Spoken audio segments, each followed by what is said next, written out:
मैं बेटे के लिए इतना बोझ बन गई कि मुझे गंगा घाट पर छोड़कर आ गया। माँ कुंभ नहाने चलोगी, काफी दिन से कह रही थी कि मुझे गंगा नहला ला।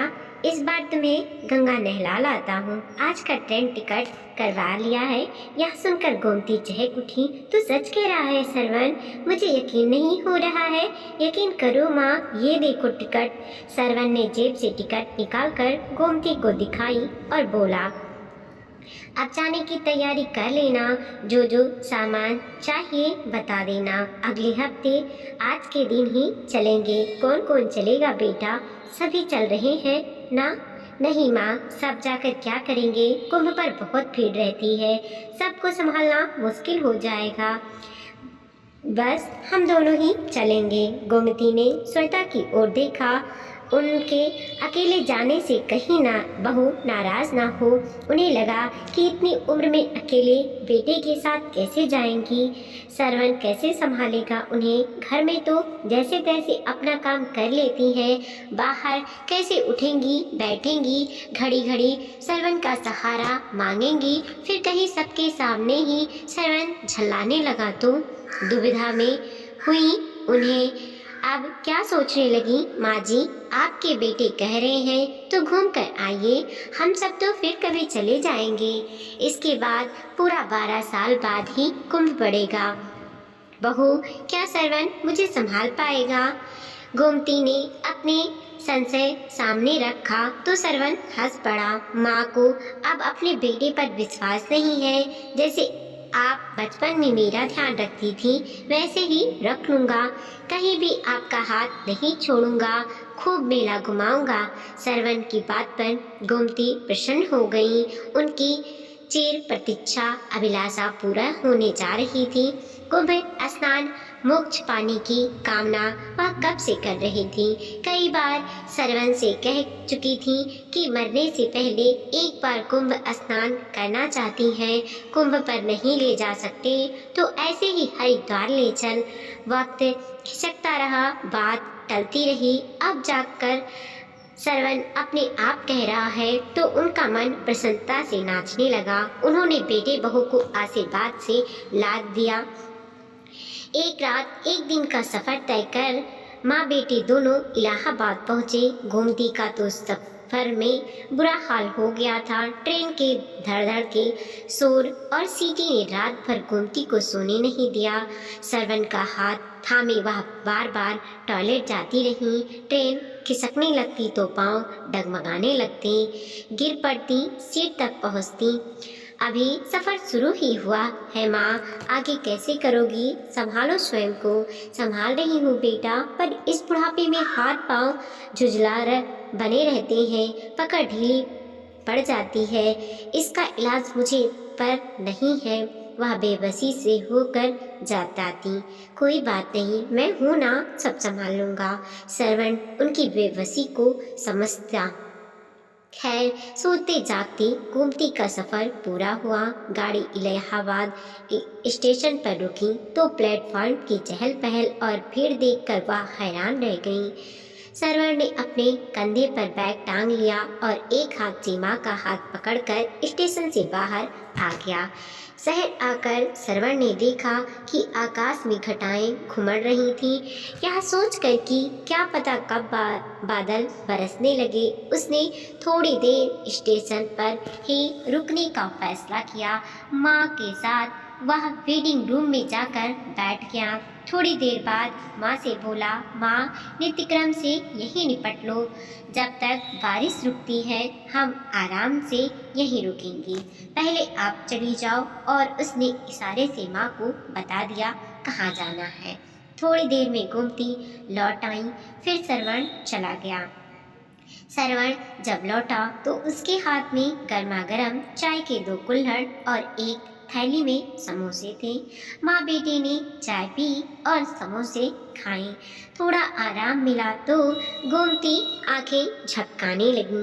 पूरी रात आंखों में कटी वही सोफे की टेक लेकर आँख मूंद ली। करीब घंटे भर बाद सूरज फिर से झांकने लगा। वर्षा के कारण स्टेशन पर भीड़ बढ़ गई थी। अब धीरे धीरे छटने लगी। गोमती और श्रवण ने ऑटो रिक्शा पकड़कर गंगा घाट तक पहुंचने का मन बनाया। ऑटो रिक्शा ने मेला क्षेत्र शुरू होते ही उन्हें उतार दिया। करीब 1 किलोमीटर पैदल चलकर वो गंगा घाट तक पहुँचे। किट्टे पट्टी बड़ी मुश्किल से एक डोरे में थोड़ा सा स्थान मिला। दोनों ने चादर बिछाकर अपना सामान जमाया और नहाने चले गए। गोमती ने अपने अब तक के जीवन में इतनी भीड़ नहीं देखी थी। कहीं लाउड स्पीकरों का शोर, कहीं भजन गाती टोलियाँ, कहीं साधु संतों के प्रवचन, कहीं रामायण पाठ, खिलौने वाले, झूले वाले, पूरी, कचौरी, चाट व मिठाइयों की दुकान, धार्मिक किताबों, तस्वीरों, मालाओं व सिंदूरों की दुकानें। हर जाति धर्म के लोगों को देख देख कर गोमती चकित थी। लगता था किसी दूसरे लोक में आ गई है। वह श्रवण का हाथ कसकर थामे थी। भीड़ में रास्ता बनाता श्रवण उन्हें गंगा किनारे तक ले आया। यहाँ भी खूब भीड़ और धक्का मुक्का था। श्रवण ने हाथ पकड़कर माँ को स्नान कराया, फिर स्वयं किया। गोमती ने फूल बतासे गंगा में चढ़ाए। जाने कब से मन में पली साध पूरी हुई। हर्ष तिरक्त में आंसू निकल पड़े। हाथ जोड़कर प्रार्थना की कि हे गंगा मैया, श्रवण सा बेटा हर माँ को देना। आज उसी के कारण तुम्हारे दर्शन कर सकी हूँ। श्रवण ने माँ को मेला घुमाया, खूब खिलाया पिलाया। थक गई हूँ, अब नहीं चला जाता। श्रवण गोमती के कहने पर श्रवण उन्हें डेरे पर ले आया। माँ तुम आराम करो, मैं घूमकर अभी आया। थोड़ा रुपए अपने पास रख लो। उसने माँ को रुपए थमाए। मैं इन रुपयों का क्या करूँगी? तू है तो मेरे पास। फिर 5 से 10 रुपए है मेरे पास। गोमती ने मना किया। वक्त बेवक्त काम आएंगे। तुम्हारा ही कुछ लेने का मन हो तो, या कहीं मेले में मेरी जेब ही कट जाए तो। श्रवण के समझाने पर गोमती ने रुपए ले लिए। गोमती ने रुपए संभाल कर रख लिए। उन्हें ध्यान आया कि ऐसे मेलों में चोर उचक्के खूब घूमते हैं, लोगों को बेवकूफ़ बनाकर हाथ की सफाई दिखाकर खूब ठगते हैं। श्रवण चला गया और गोमती थैला सर के नीचे लगा बिछा चादर पर लेट गई। उनका मन अधलित था। श्रवण ने खूब ध्यान रखा था। लेटे लेटे आंखें झपक गईं। जब खुली तो देखा कि सूरज ढलने जा रहा है और श्रवण अभी तक लौटा नहीं है। उन्हें चिंता हो आई। अनजान जगह, अजनबी लोग श्रवण के बारे में किससे पूछे। अपना थैला टटोला कर देखा, सब कुछ यथास्थान सुरक्षित था। कुछ रुपए एक रुमाल में बांधकर चुपचाप कपड़ों के साथ थैले में डाल लाई थी। सोचा था पता नहीं परदेश में कहाँ ज़रूरत पड़ जाए। उसी रुमाल में श्रवण के दिए रुपए भी रख लिए। वह डेरे से बाहर आकर इधर उधर देखने लगी। आदमियों का रेला एक तरफ तेजी से भागने लगा। वह कुछ समझ पाती कि चीख पुकार मच गई। पता लगा कि मेले में हाथी बिगड़ जाने से भगदड़ मच गई है। काफ़ी लोग भगदड़ में गिरने के कारण कुचलकर मर गए हैं। सुनकर गोमती का कलेजा मुंह को आने लगा। कहीं उनका श्रवण भी क्या इसी कारण अभी तक नहीं आया? उन्होंने एक यात्री के पास जाकर पूछा, भैया यह किस समय की बात है? माँ जी शाम 4 बजे नंगा साधु हाथियों पर बैठकर स्नान करने जा रहे थे और पैसे फेंकते जा रहे थे। उनके पैसे फेंकने के कारण यह कांड हुआ। जो जख्मी है उन्हें अस्पताल पहुंचाया जा रहा है और जो मर गए हैं उन्हें सरकारी गाड़ी से वहां से हटाया जा रहा है। आपका भी कोई है? भैया, मेरा बेटा 2 बजे घूमने निकला था और अभी तक नहीं लौटा है। उसका कोई फोटो है माँ जी? यात्री ने पूछा। फोटो तो नहीं है, अब क्या करूं? गोमती रोने लगी। माँ जी, आप रो मत, देखो सामने पुलिस चौकी है, आप वहाँ जाकर पता करो। गोमती ने चादर समेटकर थैले में रखी और पुलिस चौकी पहुंचकर रोने लगी। लाउड स्पीकर से कई बार अनाउंस कराया गया। फिर एक सहृदय सिपाही अपनी मोटरसाइकिल पर बिठाकर गोमती को वहां ले गया जहां मृतक को एक स्थान पर रखा गया था। 1 से 2 अस्थायी बने अस्पतालों में भी ले गया जहां जख्मी पड़े लोग कहर रहे थे और डॉक्टर उनकी मरहम पट्टी करने में जुटे थे।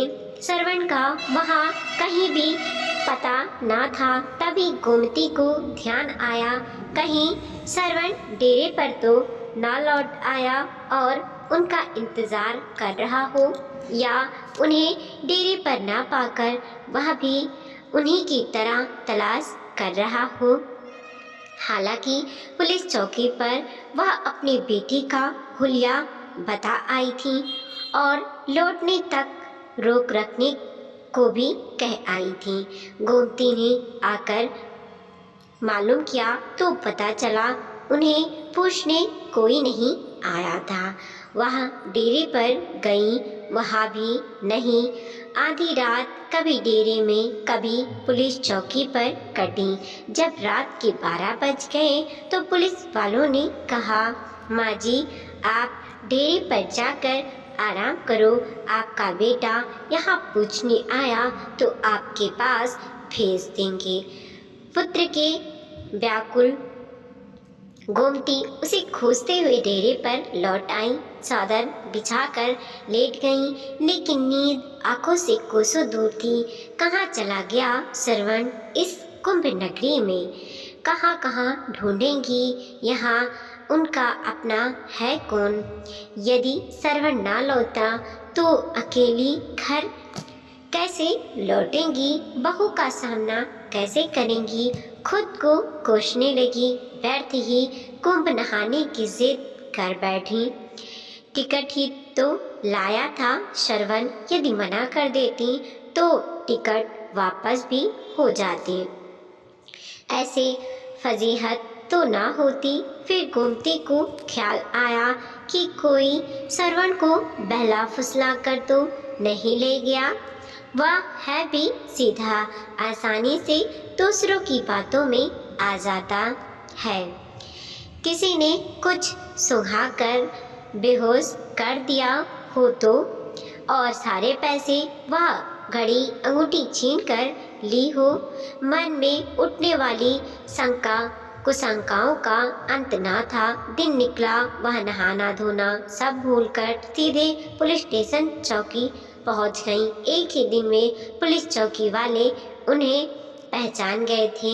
देखते ही बोले, माँ जी, तुम्हारा बेटा नहीं लौटा। रोने लगी गोमती। कहाँ ढूंढूं? तुम ही बताओ। किसी ने मार काट कर कहीं डाल दिया हो तो तुम ही ढूंढ कर लाओ। गोमती का रोते रोते बुरा हाल हो गया। अम्मा, धीरज धरो, हम जरूर कुछ करेंगे। सभी डेरों पर अनाउंस करवाएंगे। आपका बेटा मेले में कहीं भी होगा, ज़रूर आप तक पहुंचेगा।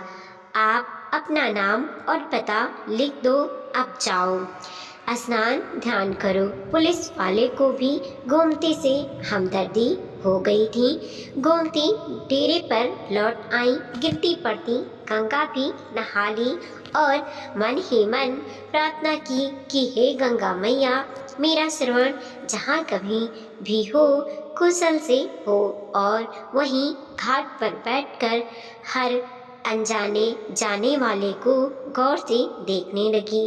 उनकी निगाहें दूर दूर तक अनजाने जाने वालों का पीछा करती, कहीं सरवण आता दिख जाए। गंगा घाट पर बैठे सुबह से दोपहर हो गई। कल शाम से पेट में पानी की बूंद भी नहीं गई थी। ऐंठन सी होने लगी। उन्हें ध्यान आया, यदि यहाँ स्वयं ही बीमार पड़ गई तो अपने बेटे को कैसे ढूंढेंगी।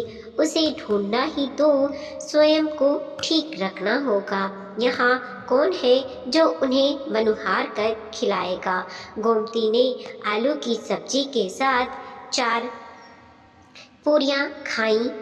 गंगा जल पिया तो थोड़ी शांति मिली। 4 पूरियां शाम के लिए यही सोचकर बंधवा ली कि यहाँ तक ना आ सकी तो डेरे में ही खा लेंगी, या भूखा सरवण लौटेगा तो उसे खिला देंगी। सरवण का ध्यान आते ही उन्होंने कुछ केले भी खरीद लिए। ढूंढती ढूंढती अपने डेरे पर पहुंच गईं। पुलिस चौकी में भी झांक आई। देखते ही देखते 8 दिन निकल गए। मेला उखड़ने लगा। सरवण भी नहीं लौटा। अब पुलिस वालों ने सलाह दी, अम्मा अपने घर लौट जाओ, लगता है आपका बेटा अब नहीं लौटेगा। मैं इतनी दूर अपने घर कैसे जाऊंगी, मैं तो अकेली कहीं आई गई नहीं। वह फिर से रोने लगी। अच्छा अम्मा, अपने घर का फ़ोन नंबर बताओ, घर से कोई आकर ले जाएगा। पुलिस वालों ने पूछा। घर से मुझे लेने कौन आएगा, अकेली बहू बच्चों को छोड़कर कैसे आएगी। बहू किसी नाते रिश्तेदार को भेजकर बुलवा लेगी। आप किसी का भी नंबर बताओ।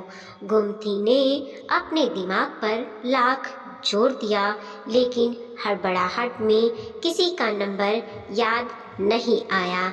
दुख और परेशानी के चलते दिमाग में सभी गुड्ढा मुड्ढा हो गई। वह अपनी बेबसी पर फिर रोने लगी। बुढ़ापे में याददाश्त भी कमज़ोर हो जाती है।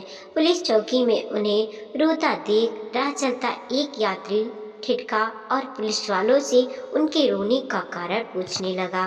पुलिस वालों ने सारी बात सुनकर वह यात्री बोला, आप इस वृद्धा को मेरे साथ भेज दीजिए, मैं भी उधर का ही रहने वाला हूँ। आज शाम 4 बजे की ट्रेन से जाऊँगा। इन्हें ट्रेन से उतारकर बस में बैठा दूँगा। यह आराम से अपने गांव पिपला पहुँच जाएंगी। सिपाहियों ने गोमती को उन अनजान व्यक्ति के साथ कर दिया। उसका पता और फ़ोन नंबर अपनी डायरी में लिख लिया। गोमती उनके साथ चल तो रही थी, पर मन ही मन डर भी रही थी कि कहीं यह कोई ठग ना हो। पर कहीं ना कहीं किसी पर तो भरोसा करना ही पड़ेगा, वरना इस निरंजन में वह कब तक रहेंगी। माँ जी, आप डरे नहीं, मेरा नाम बिट्टन लाल है। लोग मुझे बिट्टू कहकर पुकारते हैं। राजकोट में बिट्टन लाल हलवाई के नाम से मेरी दुकान है। आप अपने गांव पहुंचकर किसी से भी पूछ लेना। भरोसा रखो आप मुझ पर। यदि आप कहेंगी तो घर तक छोड़ आऊँगा। यह संसार एक दूसरे का हाथ पकड़कर ही तो चल रहा है। आप मुंह खोलो। गोमती ने, भैया विश्वास के सहारे ही तो तुम्हारे साथ आई हूँ। इतना उपकार ही क्या कम है कि तुम मुझे अपने साथ लाए हो। तुम मुझे बस में बिठा दोगे, मैं पिपला पहुँच जाऊँगी। पर बेटे के ना मिलने का गम मुझे खाए जा रहा है। अगले दिन लगभग 1 बजे गोमती बस से अपने गांव के स्टैंड पर उतरी और पैदल ही अपने गांव की ओर चल दी। उनके पैर मन भर के हो रहे थे। उन्हें यह समझ में नहीं आ रहा था कि बहू से कैसे मिलेंगी। इसी सोच विचार में वह अपने घर के द्वार तक पहुंची। वहां खूब चहल पहल थी। घर के आगे कनात लगी थी और खाना चल रहा था। एक बार तो उन्हें लगा कि वह गलत जगह आ गई है।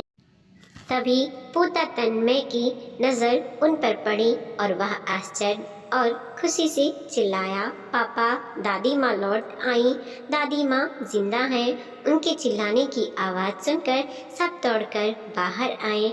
शोर मच गया, अम्मा आ गई, गोमती आ गई। सरवर भी दौड़कर आ गया और माँ से लिपट कर बोला, तुम कहाँ चली गई थी माँ, मैं तुम्हें ढूंढकर थक गया। बहू श्वेता भी दौड़कर आई और गोमती से लिपट कर गई और बोली, हाय, हमने सोचा था कि माँ जी नहीं रही, यही ना बहू। गोमती के जैसे ज्ञान चुप खुल गए, इसीलिए आज अपनी सास की तेरहवीं कर रही हो और तू सरवण मुझे छोड़कर यहाँ चला आया। मैं तो पागल हो गई थी, गंगा घाट पर तुझे ढूंढते रही, तू सकुशल है, तुझे देख कर मेरी जान लौट आई। माँ बेटे दोनों की निगाहें टकराईं और नीचे झुक गईं।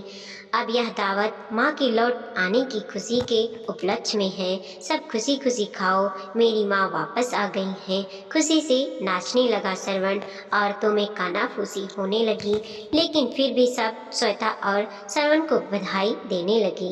वह सभी रिश्तेदार जो गोमती की गमी में शामिल होने आए थे, गोमती के पाँव छूने लगे। कोई बाजे वाले को बुलाओ, बाजे बजने लगे, बच्चे नाचने कूदने लगे, माहौल एकदम बदल गया। सरवण को देखकर गोमती सब भूल गईं।